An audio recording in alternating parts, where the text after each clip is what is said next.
Hola a todos, bienvenidos una vez más a Creativo 5D, episodio número 4. Miren con quién estoy el día de hoy. Es un honor tener a Pepe Calderín en esta entrevista. Gracias, Pepe. El honor es mío. Gracias por tenerme aquí contigo. Muy agradecido porque ya has aceptado y un honor tenerte aquí en mi casa. Gracias. En este humilde set.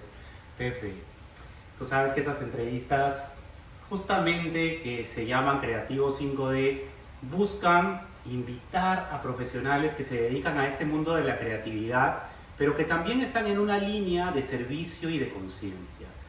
Detrás de esta línea de servicio y de conciencia hay una historia, hay un pasado, y mi intención es poder compartir esa historia desde el lado más real posible, y por eso es que te quería tener hoy aquí, para primero preguntarte y que nos cuentes un poco sobre ti, sobre cómo era tu niñez, cómo recuerdas tu conexión con la creatividad en tu niñez. Vamos a ver, en mi niñez, que hace mucho tiempo que pasó. Yo siempre viví en una familia que era muy unida. Mi padre y mi madre nunca los vi pelear en la vida. Era una familia muy grande. Mi padre es uno de 20, mi madre es una de 12. Wow. Siempre íbamos a la finca, era de niñez, fue toda una trayectoria muy alegre, ¿no? Tú naciste en Cuba. Nací en Cuba, Ah, correcto, ok.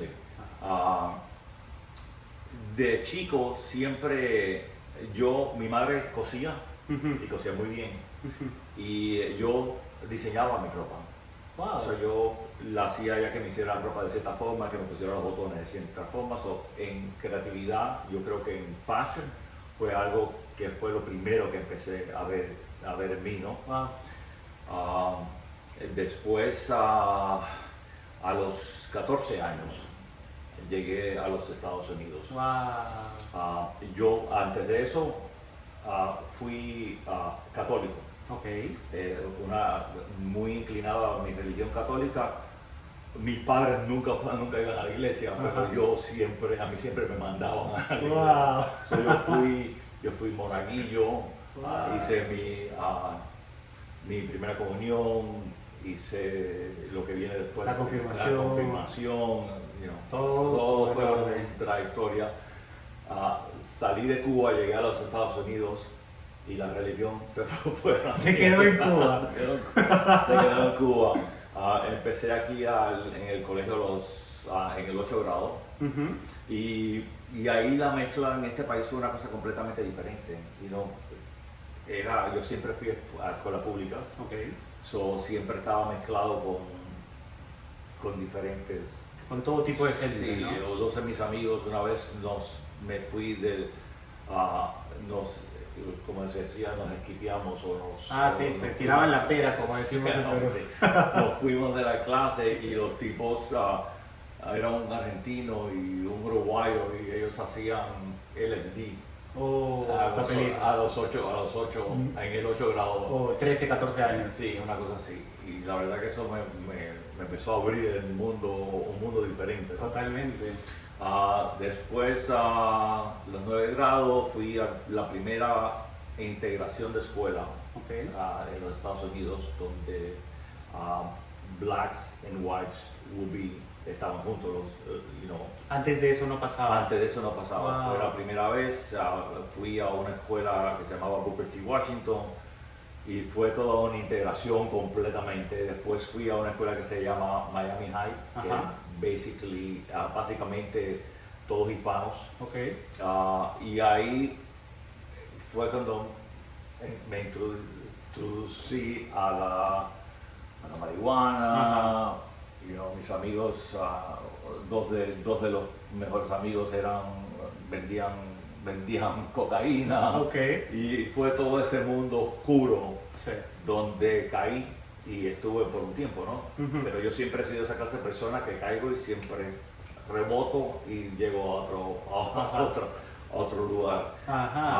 Estuve de trabajo en trabajo, quería estudiar arte, fui a Miami-Dade. Acabaste el high school y ahí Acabé high school y me fui a Miami-Dade College, empecé a estudiar arte. Me acuerdo que hice un dibujo donde se lo teníamos que enseñar al profesor.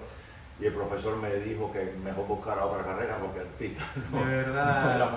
No era muy bueno. ¡Qué fuerte! Sí. Ok. De ahí. Es aquí, a todos los que les han dicho eso, no es verdad. Miren, miren esto. Sí. De ahí, de ahí, bueno, empecé de trabajo en trabajos, no caía verdaderamente en ningún lugar. Hice de todo, trabajé en UPS, parqué carros. Wow. Y ahí, y en ese tiempo conocí a una persona donde necesitaba un ayudante en su oficina para hacer prints y tenía que ser, y era una oficina de arquitectura. ¿Cuántos años diseño. tenías más o menos? Tenía como 21, 22 años. Okay. Y ahí empecé a trabajar en la oficina y eran el año, ¿cómo se llama? John Travolta acababa de sacar la película de Saturday Night Fever. Me acuerdo que era más o menos en ese tiempo, ¿no? Ajá. Late 70s, una cosa así. Ajá. Y bueno, y ahí empecé a trabajar, empecé a aprender. 21, 22. 21, 22. Y en ese tiempo, a nivel no sabía espiritual, nada. No, me ¿dónde gustaba diseñar, hacía Okay. cosas con las manos, unas lámparas con palitos, cosas así, ¿no? Pero verdaderamente lo que es diseño no tenía ni idea que pudiera hacer diseño. Ajá. Y empecé a trabajar ahí y yo aprendo rápido. Trabajando, nunca terminé el college. Entonces me fui de college, empecé a trabajar aquí y ahí me quedé y empecé a aprender a cómo hacer presentaciones, a cómo escoger muebles y a cómo leer planos. Ajá. Y eventualmente empecé a draft y todo. ¿Cuánto sin tiempo saber, estuviste en esa ni compañía? nunca verlo, solamente ver a la gente. Wow. Yo dijera que al año y medio yo estaba haciendo mi propio proyecto. Wow. Yo estuve un año en esta oficina. Sí. Y al año me fui con uno de los head designers, Ajá. de los diseñadores superiores en la oficina y me fui a trabajar con él. Éramos yo y él solamente. Él siempre estaba en la calle, a mí me tocaba dibujar y escoger y hacer los proyectos. Y Dios, hice unos errores bastante grandes en esos proyectos. Pero bueno, todo salió bien, la gente, los apartamentos quedaron muy bien. Era el tiempo ese donde nuestros clientes eran como un drug lord de Colombia, el otro era movedor de armas. Porque así empezó Miami. En ese tiempo era una locura. A nosotros nos pagaban en cartuchos de dinero. Miles y miles de dólares. Esa era la historia de aquí. Claro. Sí. Y después de un tiempo, interesante. este muchacho con que trabajaba tuvo un problema con uno de los clientes y quería que yo le dijera una mentira. Y la compañía donde trabajaba anteriormente me querían a mí de vuelta. Me fui y empecé a trabajar con ellos. Claro. Finalmente, para hacer la historia un poco más corta, después de unos años trabajando con esa persona, nos volvimos socios. Okay. Yo siempre quise, ya cuando yo sabía que esto era lo que yo quería hacer, siempre quería ser reconocido por el trabajo que hacía. La mayoría de los diseñadores no dejan a sus trabajadores, a sus trabajadores que cojan nombre o que a veces ni le enseñan los clientes. Yo conozco un diseñador que ni siquiera deja a sus diseñadores que hable con los clientes. Yo quería salir adelante de eso. Sí. Cogí los proyectos y a mí me contactó una amiga mía que era mi amiga mía, que trabajaba en una revista, quería para diseñar uno de mis proyectos. Y así fue que empecé a salir y a ser conocido en el design. ¿Cómo se llamaba esa compañía? Originalmente se llamaba Blimmer and Levine. Y era una compañía muy grande aquí en Miami, muy bien conocida. Después se llamó Richard Levine, que era el dueño, y después se llamó Levine Calvert. Okay. Y ahí fue cuando yo vine a tomar. Y ahí empezamos, y ahí empecé a crecer y a ser conocido y a conocer gente. Y me dieron la entrada en Fisher Island, y hice muchos apartamentos en Fisher Island. Y bueno, tenemos una práctica bastante... ¿Cuántos años duraste en esa compañía en total hasta que tú te abriste como Yo dijera que pudiera ser unos 15 años. Entre que estuve en una compañía, estuve con Richard y después nos hicimos socios. yo dijera que unos 15 o 20 años, hasta que llegó el momento donde ya Richard se quería retirar, él estaba más envuelto en el stock market. Y entonces yo cambié el nombre de la compañía, lo puse a mi nombre, porque tú sabes que el ego siempre quiere ser tú el que seas el focal point. Ahora estoy tratando de poner la que sea PCD, para no ser yo la estrella. Y yo sé, he pasado por ahí. Sí. Y no es fácil, porque como dice Jodorowsky, los artistas normalmente tienen un leve olor a ombligo, que es el ego, ¿no? Sí, que siempre estamos como mirándonos hacia nosotros mismos. Y es importante porque ese es el motor que nos lleva y que nos jala y que nos impulsa durante un tiempo. Pero también es importante reconocer en qué punto pues uno tiene que dejar esa parte y soltar ese control, porque, ¿sabes? También es un peso que uno carga. ¿Cómo lo ves tú? Lo veo exactamente así. Sí. Definitivamente es un tremendo peso, y además nunca estás relajado, siempre quieres hacerlo todo tú, no puedes decirle a la gente lo que tienen que hacer. So, yo creo que para mí eso, eliminar el ego en esa forma fue muy bueno.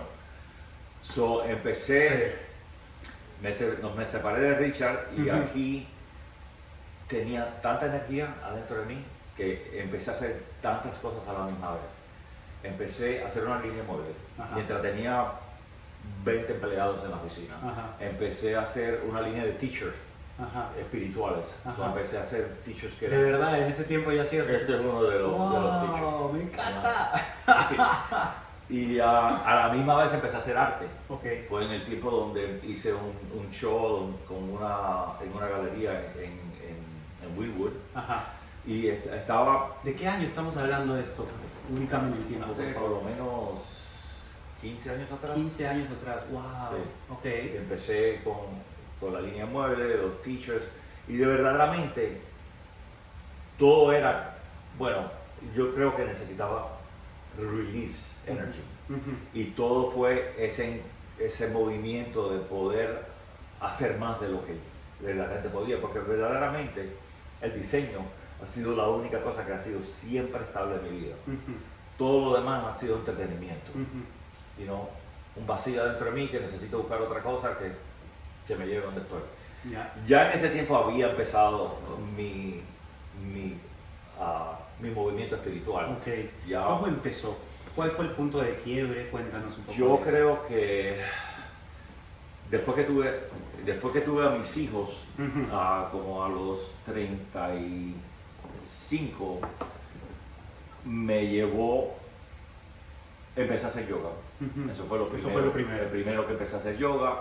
Por yoga conocí a una persona que fue mi maestra por mucho tiempo y ella me dijo de un lugar en Chile y me dice, tienes que ir a este lugar. Y yo ni lo pregunté la segunda vez. Cogí, lo planeé, pagué, me fui a Chile, me fui a unos chamanes que habían en Chile y estuve ahí una semana. Y fui conseguido, ¿no? Todos los años iba una semana, me iba allá, hacía una... ¿Te puedo preguntar de qué fue la primera ceremonia que hiciste? Ahí lo que hacían era, ahí no creían en medicina. Ellos eran unos chamanes que creían más en preparación espiritual y preparación enfocado en lo que tienes que hacer y era más como buscarte adentro de ti. Me encanta. So, se hacían muchos temazcales, que los temazcales también te abren. Claro, el agua es medicina, total. Hacían muchos baños fríos y hacían una cosa que se llamaba una búsqueda de visión.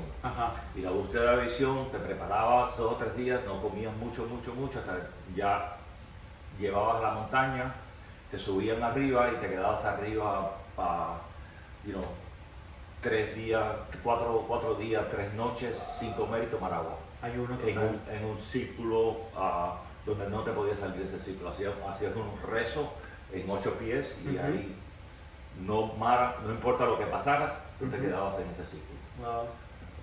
Perdóname. Y así fue como empecé, y hacía muchas cosas diferentes, ¿no? Hacían cosas como taparte los ojos y caminar por el bosque, caminar ¿En qué lugar de caminar Chile era en Pucón. Kong es bellísimo. Sí, es espectacular, un lugar súper bello. De ahí nos íbamos después, subí el volcán que tienen ahí, Villarrica, Sí. y tienen un lugar para hacer rafting que es espectacular. So, me encantaba ir ahí siempre. Después de eso, seguí mi spiritual path me casé, pues estaba casado en ese tiempo, y conocimos a un muchacho que se llama Patrick Connors. Okay. Y Patrick hablaba de la verdad.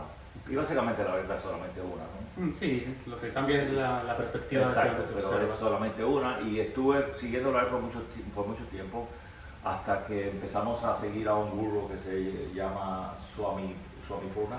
Okay. Y fui a India varias veces, fuimos al Himalaya, al norte de India, y fue un camino súper especial y súper lindo, a poder conocer la cultura india, y ahí todo el mundo es un gurú. Totalmente. Es increíble ese mundo, ¿no? Total. Pregunta. Ya nos contaste un poco de tu historia profesional y un poco de tu historia espiritual. ¿En qué momento y cómo tú sentiste que esto se podía integrar? Que esto se podía, se debía. ¿Cómo fue esa línea y ese proceso? Ajá. Porque en un tiempo se puede mantener separado, ¿sabes? Sí. Ajá. Estuvo separado por mucho tiempo. Yo creo que probablemente los últimos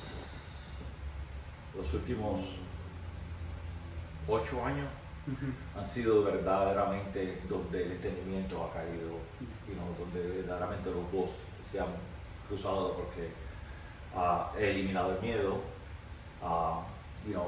Yo siempre con los clientes era, cada vez que te llamaban por teléfono yo pensaba que se había caído el mundo, que era algo que había pasado, y sin embargo nada pasaba.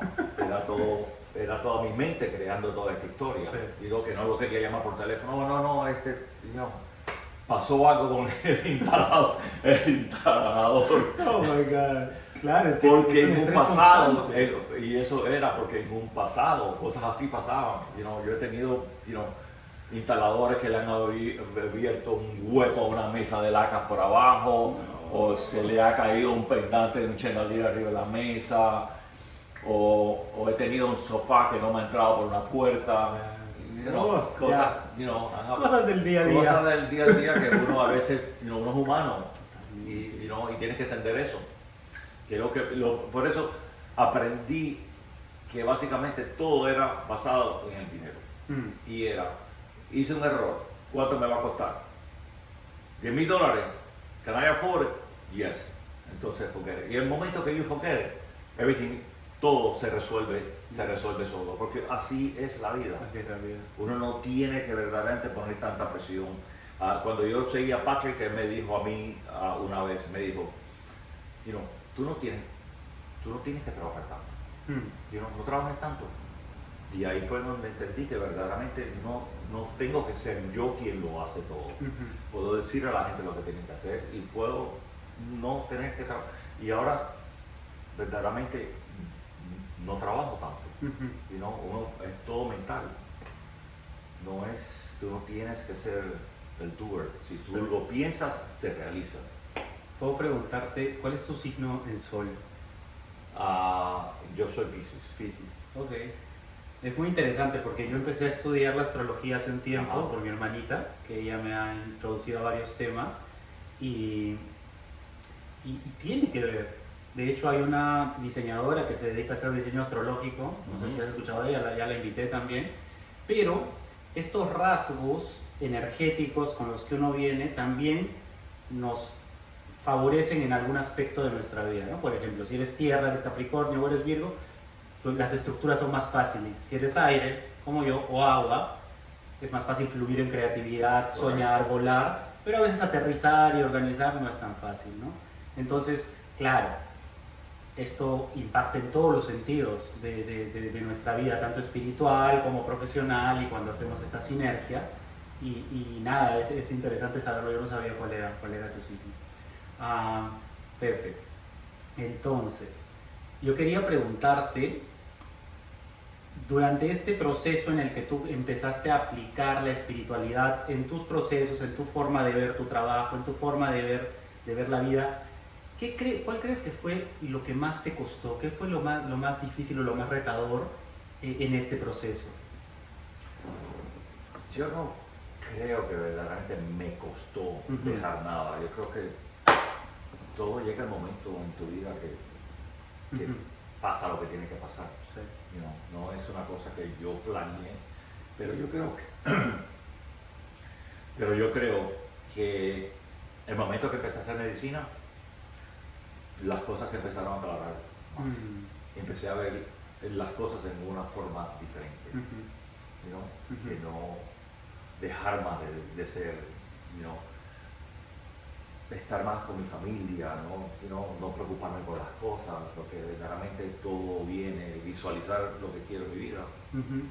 Sí, eso es un proyectar, punto. Sí. Proyectar lo que tú quieres. Totalmente. En mi caso también fue así. Desde la primera vez que hice una medicina, que fue la ayahuasca, muchos de los miedos y de las preocupaciones o prioridades que yo tenía puestas arriba se desvanecieron, porque empecé y pude empezar a ver lo que en verdad tenía sentido y lo que en verdad era importante. ¿Te pasó así? Sí, a mí, qué más miedo que hacer ayahuasca. Claro. A mí, tener el coraje de irte a the unknown. Exactamente. No sabes qué día va a pasar ahí. Con todas las historias de terror que uno podría escuchar, ¿no? Yo he estado en viajes de ayahuasca donde he oído, he tenido una persona al lado de mí que el diablo se le ha metido adentro y está gritando como un loco, y lo han tenido que poner bajo de agua fría porque el chiquito lo estaba, me sale la lágrima, pero es espectacular y es, it's frightening, to see what you want to see, but you don't know. Y siempre es diferente. Siempre es diferente. Y siempre es sanador. Sí. Siempre la medicina te lleva, dependiendo de cuál sea, algunas te agarran más brusco, otras te agarran más suave, pero te llevan y te muestran lo que te tiene que mostrar, lo que te toca ver. Increíble. Y tener esa práctica todos los días es importante. Yo hago microdosing, hago diferentes cosas que me ayudan con the everyday of seeing life in a different way, everything beautiful. Sí. We live in a paradise. Yes, yo te sigo y veo tus historias todos los días. Sí. Y esa energía que proyectas y que transmites a través de esas pequeñas historias lo dicen todo. Es que esa es la vida. Es correcto. Esa es la vida. El momento que lo podemos ver y aprender, life changes. Así es, sí. Coincido, me ha pasado. La vida es un carnaval. La vida es un regalo maravilloso, sí, es una fiesta. Y sí, a veces, tú sabes que ayer estaba haciendo un video, que no lo publiqué, lo tengo todavía ahí, pero en el que decía, sí, la vida es un carnaval, la vida es una belleza. ¿Y por qué comparto esto? Porque tuve unos días el fin de semana en los que estaba en el hoyo, triste, deprimido, enojado con el mundo. Y llegó a mí el juicio y decía, Jesús, tienes que estar mal, o sea, tienes que sacarte de acá o puedes quedarte aquí. Y sí, coincido, es bello disfrutar y es bello todo este paraíso, pero también aprendí en estos días que es importante quedarse a veces en ese hoyo, porque detrás de esa oscuridad hay un aprendizaje. Y sabes, yo vengo de la escuela en la que si tú dices que estás triste, lo primero que te dicen es, no, vamos, sal, tienes que estar bien, tienes que estar bien. Y no siempre tienes que estar bien, ¿verdad? ¿Tú qué piensas de eso? No, yo he estado con la mente todo mental. Verdaderamente tú estás bien. Ajá. Todo en tu mente, nada verdaderamente es real. Vivimos en un mundo que tú puedes crear. Todos somos uno. Sí. Y time and space no existen. El tiempo y el espacio no existen. Todo es un holographic universe que nosotros vivimos. Y eso es solamente nuestras experiencias mentales aquí en la Tierra. Totalmente. Pero verdaderamente esto es como yo estaba los otros días con una chamana amiga mía que ella me balancea las chakras y ella me estaba diciendo que nosotros venimos aquí, que es The One, lunes, a jugar aquí. A jugar. Sí. Y cuando terminamos aquí, bueno, volvemos. Volvemos. Y después si queremos volver, pues volvemos otra vez. Ajá. Pero esto es básicamente un juego. Disfrútalo. Disfrútalo. Sí. No es más nada que eso. Qué bonito. So, Qué lindo regalo. Pepe, me gustaría volver un poco a la línea de la creatividad y Ajá. preguntarte lo siguiente. Desde que empezaste a hacer medicina, tus procesos creativos, ¿tú sientes que cambiaron, se modificaron? ¿Cómo sentiste que impactó o quizás no? Cuéntanos, por favor. no, yo no creo que yo... A mí todo es súper... Para mí es crear es súper fácil. Lo que es interior design, it just becomes like un rompecabezas que Es que todo- entenderlo y todo pasa. sí, yo puedo hacer un plano de súper rápido, no porque soy un gran talento, pero tal vez porque en otra vida pudo haber sido algo que yo practiqué. El Dharma. Ajá. Sí, so, puede ser que sea eso, pero yo para mí design is super easy. De vez en cuando I get a little stuck y I ask the people in my office for advice, pero because I like everybody to work together, los proyectos que yo hago no son solamente míos, pero son todas las personas que trabajan conmigo. Qué bonito. Y yo trato de que ellos salgan adelante. Y tengo muchas diseñadoras que han trabajado conmigo y han abierto sus propias firmas y estoy super proud of that. Qué satisfacción, I ¿verdad? think it's great, yeah. Qué bonito. Pepito, cuéntanos de Techo, que es algo que tú has promovido y promueves mucho. Sí, Techo ya va este año para creo que si no es el 12 o el 13 año Edición, que ajá. estamos yendo. Es algo que se fundó, no sé, así del aire. Juliana, que Ajá. es una de mis socias, era voluntaria para Techo y yo me animé con ella y fuimos un año a Techo a construir. Y después del primer año, pues, dije, ¿por qué no vamos un segundo año? Claro. Y ya de ahí nos quedamos y ya somos Design Techo y vamos básicamente todos los años a un país diferente, recolectamos fondos y construimos viviendas para gente que no tiene dónde vivir. Gracias. Justo te iba a pedir que lo expliques porque quizás hay gente que no sabe de qué se Sí. trata. Sí, eso es básicamente, nosotros vamos a diferentes lugares donde gente puede estar viviendo bajo una carpa y Techo planifica todo básicamente el viaje y le dan las viviendas a las personas que ellos entrevistan y saben sus necesidades y nosotros vamos y construimos casas y hay veces que son en lugares fáciles, hay veces que son lugares súper difíciles donde yo una vez construí en Colombia arriba de un basurero. Básicamente eran gomas, papeles, muy poca tierra. Nosotros abríamos huecos y encontramos una llanta de carro, un ring de un carro. Imagínate, donde tienes que poner un pilote, te presenta un animal o una piedra de este tamaño. Han sido y es heavy work, es un trabajo fuerte. En otros lugares ha sido súper fácil, pero no sabes dónde vamos a llegar. Este año vamos a Guatemala y esperemos que sea un piso. El año pasado fuimos a Honduras y fue bastante fácil. Cuando el terreno es fácil y puedes poner los pilotes, ya es el resto de construir la casa. Pero es una casa simple, no tiene baño, no tiene cocina, es un 10 por 20 donde muchos piensan que es un palacio. Increíble. Nosotros hemos tenido una señora con 3 hijas que cuando le construimos la casita, ella entró y le decía a las hijas, mira, esto hace palacio que nos hemos construido. Qué fuerte sobre todo por el contraste, ¿no? De donde uno viene y lo que se encuentra. Sí, yo creo que eso es algo que todos debemos verdaderamente ver. Sí, esa es una invitación, los que quieran, los resuene, contacten a Pepe. Aquí están bienvenidos. Claro que sí. Puede ser. Pepito, un tema que me gustaría preguntarte para saber qué piensas, cómo es que va tu relación con ello, es sobre la sustentabilidad. ¿Qué piensas sobre el tema en el diseño, en la construcción? Sería bueno que todos fuéramos parte de eso, pero yo estaba pensando los otros días, wow, nosotros le llamamos a un green design usar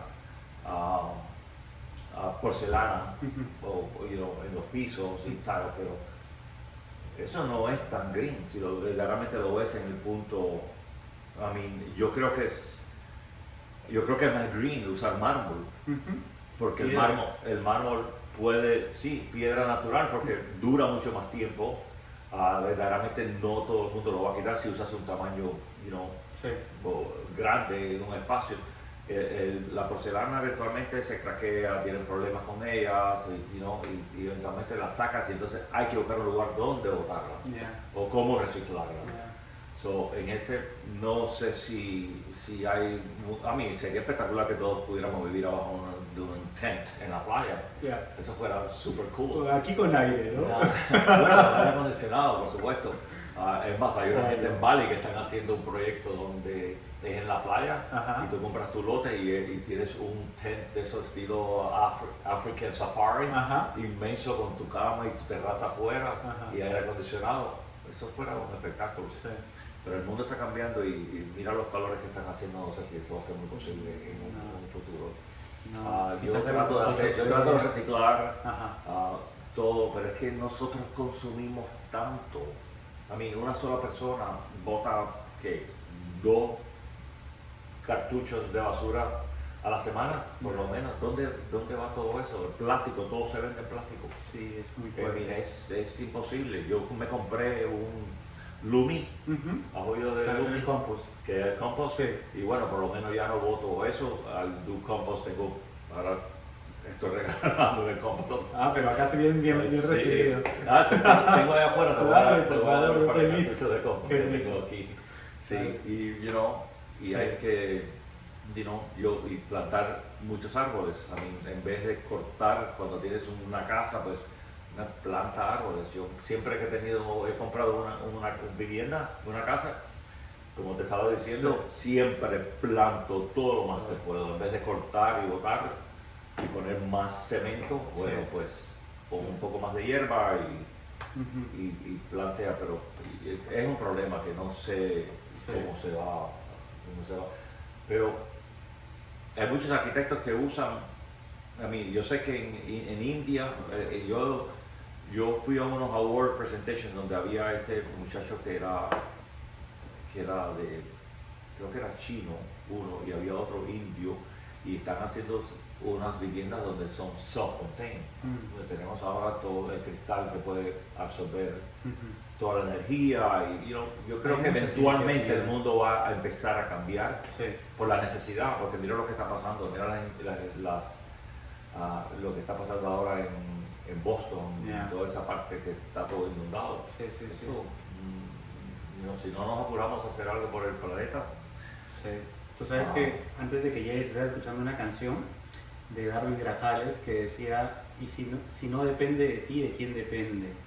Y eso me hacía pensar, y lo conecto con tu maquinita para hacer compost, y es el hecho de que no tenemos que hacer cambios 100% radicales en todo, es poco a poco, paso a paso, detalle a detalle, e ir en la medida en que nos sea posible y en que nuestra conciencia nos lo pida, ir ajustando ciertos detalles. Por ejemplo, a mí me pasó, que lo comentaba el otro día, que fui al supermercado a comprar, no pude comprar nada que venga en plástico, porque cada que agarraba una malla era como que Entonces, ¿qué hice? Me puse a buscar proveedores locales de verduras y frutas orgánicas en Miami, y encontré varios. Entonces, claro, fui y busqué, compré un par, pero en cada punto yo creo que hay ya profesionales y gente que está dedicándose poquito a poco. Y como en tu caso que reciclas, como en tu caso que haces compost, hay opciones, ¿no? Y tenemos la oportunidad de ir buscando, cambiando y ser conscientes de que no es posible hacerlo al 100% en todo, porque aún no es posible. Pero hay puntitos y hay caminos que uno puede ir tomando para ir generando ciertos cambios, ¿verdad? Sí. Bueno, uno que se puede hacer es dejar de comprar tanta ropa. Tenemos closets y closets llenos de ropa que no nos ponemos, la cual pasa la temporada, ya no nos gusta hacer estos zapatos, ahora queremos unos zapatos nuevos. ¿Dónde va toda esa ropa? Sí. Sino, gracias a Dios que hay gente ahora que están empezando. Hay una muchacha que empezó a reciclar ropa y hacer bloques como para hacer bookcases y, y están empezando a crear cosas, pero no es solamente hacer la ropa, sino para hacer la ropa. Lo que en China no hay un río que no esté contaminado, porque todas las tintas y todo va en los ríos. Eso. Sí, hay muchos puntos que están ahí, gracias a la globalización podemos verlo y podemos enterarnos de qué hay detrás. Quizás antes no nos era tan posible, pero ahí lo que nos toca a cada uno es, ok, ¿en qué línea quiero enfocarme? En personal, voy a hacer compost, voy a reciclar, voy a comprar menos, voy a organizarme. En el trabajo, quizás voy a seleccionar los materiales de una manera diferente, ir testando, ¿no? Ir viendo en qué medida podemos ir balanceando para que poquito a poco vayamos avanzando. Y ¿cuál es el termómetro? Nuestra propia conciencia, ¿verdad? Eso es, por ahí va. Hasta que nosotros no cambiemos internamente, el mundo no va a cambiar. Totalmente. Por eso el primer trabajo es para adentro. Correcto. Siempre ha sido así. Qué bonito, qué bonito. Pepito, quisiera preguntarte o pedirte, ¿qué recomendación o consejo tú les podrías dar a la gente de nuestro público que simplemente porque eres tú que está aquí va a buscar la entrevista, va a ver la entrevista y que quizás algo que puedas decir ahora le pueda ser un consejo, una motivación en su camino de conciencia, de despertar y de creatividad? Yo creo que, sigue mirando dentro de ti. Tú eres todo. Todas las preguntas y todas las respuestas están adentro de tu corazón. No tienes que ir afuera a buscar nada, porque todo lo tienes aquí. No necesitas un gurú, no necesitas un chamán, no necesitas a nadie, a no ser que lo quieras tener, no. Pero verdaderamente todas las respuestas están aquí. Si tú eres true to yourself y a tu mundo, todas las respuestas las tienes tú. Qué bonito, qué bonito. ¿Algo más que quieras agregar antes de terminar? Yo creo que es importante conectarse con el universo y saber que todos somos uno. Algo que se me pasó que quería preguntarte, ¿qué prácticas diarias tú tienes que podrías compartir que te ayudan justamente a eso, a conectarte, a balancearte y a estar en tu centro? Yo cambio muy a menudo y trato cosas diferentes, como ahora estoy haciendo un microdosing de ayahuasca, que verdaderamente no es como que no es ayahuasca, no, microdosis, más intencionado por un chamán y es un líquido sacado de la ayahuasca donde lo tomamos en la mañana y en las noches. Yo hago rapé en las noches para meditar. Una medicina súper poderosa, sí, ¿no? Que es espectacular. Sí. Y básicamente eso es lo que me mantiene más o menos conectado. Medito todas las noches, medito en la mañana muy poco, pero hago mis intenciones y básicamente tienes que buscar lo que te trabaje a ti. Algo que me comentaste el otro día, que te cuento que lo comencé a hacer, fue el visualizar. Sí. Eso lo haces en las noches. Eso lo hago en las noches. Sí. Visualizar lo que yo quiero en mi vida. No lo que quiero, visualizar lo que ya tengo es lo más importante. Eso es lo que hablan mucho. Tienes que sentirlo en tu corazón, que ya lo tienes y que estás ahí con todo. Eso es proyección de lo que tú quieras tener en tu futuro. Cómo te quieras sentir, lo que quieras hacer, lo que quieres que te venga. Importante. Sí, ya saben, visualizar, conectar y estar ahí en el camino. Porque... Y be happy every day. Hay que levantarse toda la mañana y mirar afuera y decir, wow, esto es paraíso. Este es el paraíso. Qué belleza, Pepe. Muchas gracias. Un placer, hermano. De verdad que sí. Gracias. Esto ha sido el episodio 4 de Creativos 5D. Yo soy Jesús Pacheco, Pepe Calderín. Nos vemos en la próxima. Gracias. Chao, chao.